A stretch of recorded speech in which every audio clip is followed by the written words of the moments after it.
Olá, tudo bem? Hoje nós teremos uma aula sobre cores e texturas, que fazem parte daqueles elementos básicos da linguagem visual. As cores fazem parte da nossa vida. No nosso dia a dia, nós somos cercados por cores, desde a hora que nós acordamos até a hora de nós dormirmos. Na natureza, as cores representam diversidade. Onde tem muitas cores, a gente sabe que tem muita diversidade, ou seja, muitas formas de vida. As cores, elas trazem alegria, e também podem representar um sinal de atenção. Quando nós olhamos para alguns animais, eles têm cores fortes, são chamadas as cores apossemáticas, que alertam sobre o perigo que eles têm. Então, nós temos aqui esse sapo preto com amarelo, ele é um sapo muito venenoso, e aqui ao lado nós temos a cobra coral, que também tem cor forte já para prevenir outros animais do perigo que ela tem. Na nossa vida, a gente é cercado por cores, porque nós escolhemos também cores. Quando nós pegamos nossas roupas para sair, quando nós escolhemos alguma roupa, alguma peça para vestir, a gente está vivendo aí, na prática, o que são as cores na nossa vida. Quando a gente vai ao mercado, às vezes a gente também vai comprar carne, e a cor que nós olhamos daquilo que a gente vai comprar é importante também. Se a carne está meio esverdeada, está sem brilho, então é um alerta de que ela pode não estar muito saudável, mas pode ser também que a cor que esteja aparecendo na carne, ou até mesmo nas frutas, seja resultado da luz que tem ali sobre elas, tá? Então, não necessariamente elas podem estar podres ou ruins, mas pode ser que a luz que esteja refletindo nelas não seja a luz adequada para refletir essa cor, que seria a cor natural ou a cor que indica que são alimentos saudáveis. Na nossa vida também, várias cores fazem parte. Se vocês observarem aí, nessas imagens, vocês vão ver muitas cores e você já sabe o que representa, que é o Natal. A cor pigmento, ela é a cor que é elaborada por produtos químicos ou elaborada por elementos extraídos da natureza, né? Os pigmentos naturais são insetos, flores, sementes, minerais, madeira e outros. Alguns alimentos são até coloridos também com insetos, viu? Então, sempre que você for comprar algum alimento, fique ligado em qual é o corante daquele alimento. A tinta, ela é a base de pigmento e aglutinante, que pode ser a água ou alguns óleos. E as tintas, elas podem ser opacas ou translúcidas, né? Opaca é uma tinta sem brilho, e translúcida é uma tinta que não cobre toda a superfície, né? Mas ela tem uma certa transparência. Já a cor luz é a sensação que a luz provoca na visão, no órgão visão, né? Então, a gente tem aqui, ó, a cor branca, white color, né, ou white light, que é a luz branca, na verdade. A luz branca, ela reflete todas as cores, tá? Ela tem todas as cores nela. O sol reflete a luz branca. Então, por isso, o sol é a melhor fonte de iluminação. Fotógrafos sabem disso, por isso que é sempre bom utilizar a luz do sol, né? A menos que você tenha uma outra intenção. Mas o que acontece? Não. A luz branca, quando ela bate sobre alguma superfície, aquela superfície vai absorver algumas cores e refletir outras. Por exemplo, aqui na primeira opção, aqui embaixo, olha só. Aqui, nós temos o seguinte. A luz branca vai e bate na superfície vermelha. O que acontece? As outras cores são absorvidas por essa cor.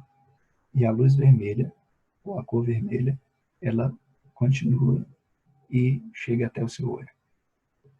No caso aqui da superfície verde, as cores, né? A luz branca vem até a superfície, as outras cores são absorvidas por essa superfície e só a cor verde vai ser refletida. Aqui com a cor azul, e quando é no branco, todas as cores voltam a ser refletidas e você vai ver a cor branca, né? E na superfície preta, ela vai absorver todas as cores e não vai refletir nada. Então você vê o preto, tá? Assim que funciona a cor luz. Você pode ver o seguinte, no círculo cromático, que é esse círculo aqui, que tem as cores, a gente tem alguns conceitos. As cores primárias, quais são elas? Amarelo, vermelho e azul. Quando você mistura azul com vermelho, você vai ter essa variação de roxo ou de lilás. Tá? Quanto mais vermelho, mais rosado ele vai ser, e quanto mais azul, mais roxo ele será. Né? Quando você mistura azul com amarelo, você vai ter as variações de verde. Quando você mistura o amarelo com o vermelho, você vai ter, então, as variações de laranja. Né? Então, tudo isso daqui é, na verdade, as cores primárias, que são essas cores naturais, né? Que é azul, amarelo, vermelho. Eu marquei esse azul aqui no começo, mas na verdade esse azul aqui. E aí você tem essas cores primárias, que são essas três, e as outras cores que são, na verdade, a mistura dessas cores primárias, são as cores secundárias, tá? Que são formadas pelas cores primárias. Então, amarelo, azul, vermelho, primárias. Roxo, lilás, verde e laranja são cores secundárias.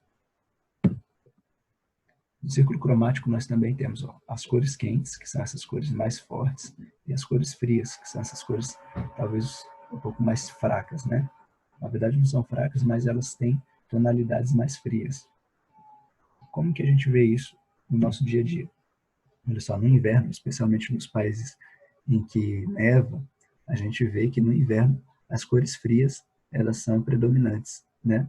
Mesmo nos países quentes, como o Brasil, quando chega o inverno, né, as nuvens tapam mais o sol, então as cores ficam um pouco mais frias, né? E aí você tem a predominância de cores frias como o verde, o azul, né? Que são as cores um pouco mais frias. Já no outono é o inverso. A gente tem as cores quentes, né? Amarelo, laranja, vermelho, são essas cores que são predominantes nessa época do ano, tá? E com relação à textura, é o seguinte, a gente tem nas diversas coisas, né, nos objetos, na natureza, as superfícies. Essas superfícies a gente identifica ou pelo olhar ou pelo toque, ou pelos dois também, né? Então a gente tem aqui algumas imagens de algumas representações de superfície, por exemplo. Essa daqui você deve identificar que é a madeira, né? Essa daqui você pode identificar como uma areia, né? E assim cada uma dessas são texturas que você pode imaginar para que servem ou que são. As texturas naturais, elas vêm da natureza. Então, olha, aqui temos a madeira, aqui temos a casca da laranja, a casca do abacaxi, a superfície de uma rocha, todas são texturas naturais, porque é a natureza quem cria. As texturas artificiais são texturas criadas pelo homem, pelo ser humano. Então aqui nós temos a textura de uma parede, as texturas, né, de uma parede, através de uma tinta, através de uma massa, né? E aqui nós temos, por exemplo, um papel amassado. Quando ele está novo, o papel é liso, né? Então a textura dele é lisinha. Já quando você amassa, ele fica com essa textura rugosa, né? Só de você olhar, você já consegue até, talvez, sentir como seria passar a mão nessa textura aí, certo? E na arte, alguns artistas usaram a textura para fazer suas obras. Por exemplo, quem explorou bastante a questão da textura foram artistas cubistas, né? Como, por exemplo, Pablo Picasso. Eles faziam essas colagens, então eles pegavam vários objetos, colavam no quadro, né? E assim o quadro não ficava com aquela superfície lisa, como se fosse uma foto, né? Tinha vários objetos que você percebia que existia uma distância entre um e outro, um estava por cima do outro, né? Então isso criava uma textura. Então essa obra aqui é de Pablo Picasso, se chama Composition avec fruits, quer dizer, uma composição com frutas, né? Tiveram outros artistas também que usaram a textura, como, por exemplo, os expressionistas, o, o Jackson Pollock usou muito em suas obras também. Mas nós temos aqui também outro artista que se chama George Braque. Tá?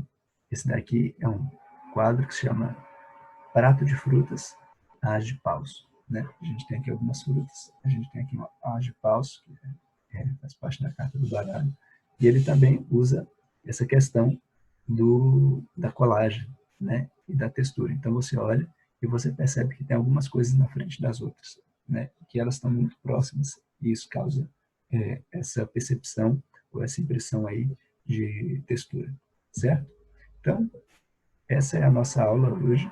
Você vai pegar aquela atividade que está descrita no nosso material, vai fazer a atividade do livro, e qualquer dúvida, você pode mandar aí pelo Eclass. Tá ok? Um grande abraço e até mais.